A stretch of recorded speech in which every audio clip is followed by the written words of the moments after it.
Hi, I'm Roger Conrad. I'm co-editor of MLP Profits with Elliott Q. And what I want to chat with you about today, just briefly, is some of the successes we've had with MLP Profits in our portfolios and what we can expect to see going forward. Obviously, whenever you see sharp run-ups in share prices, as we've seen over the past or since this service was launched, about a half a year ago now, actually, you look for a pause perhaps in the market.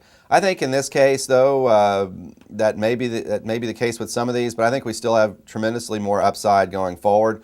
For one reason, firming of natural gas prices, firming of oil prices, and increasing spreads. And for another reason, companies have just very much adapted to the lower price environment and are again resuming growth plans for growth.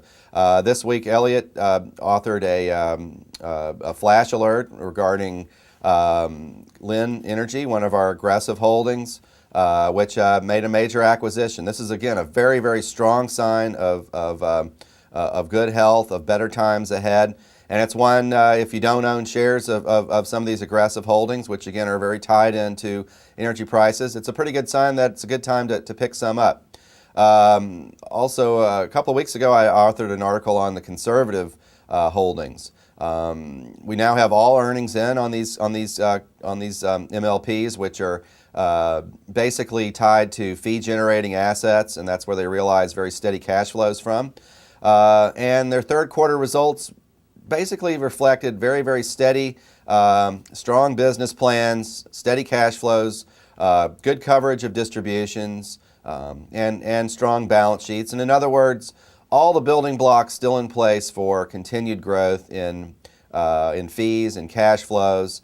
And again, this is the kind of thing that we want with these things. It points to a very strong long-term future with distribution growth and share price growth coming along up behind it. So again, these things have come up a bit over the past 6 months. Some of that was just simply recovery from the losses that we saw in 2008. But more importantly, with their business plans intact and with business conditions improving, with the fact that their construction programs and of new fee-generating assets are on track, results are strong, we can look forward to a lot more positive returns going forward. So now's not the time to be lightening up in these things. In fact, if you are light in them, it's actually still a good time to pick up units.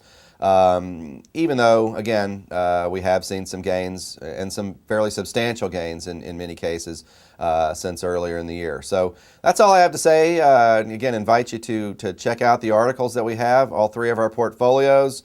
The conservative, which is, again, fee-generating assets. If you're interested in just yield alone and a growing yield alone that matches up to inflation, that's the group for you. The growth holdings, if you're looking for stable cash flows, stable dividends that grow, and also a little bit of exposure in energy prices, that's the group for you. And then our aggressive holdings, which again are tied to energy prices and generate tremendous income off of those businesses. And those are for, again, for maybe a little bit more of aggressive play, but you won't find any higher percentage plays on energy prices going forward. So again, invite you to check out all three of those portfolios and check out the articles attached to those, and I'll look forward to checking with you next time.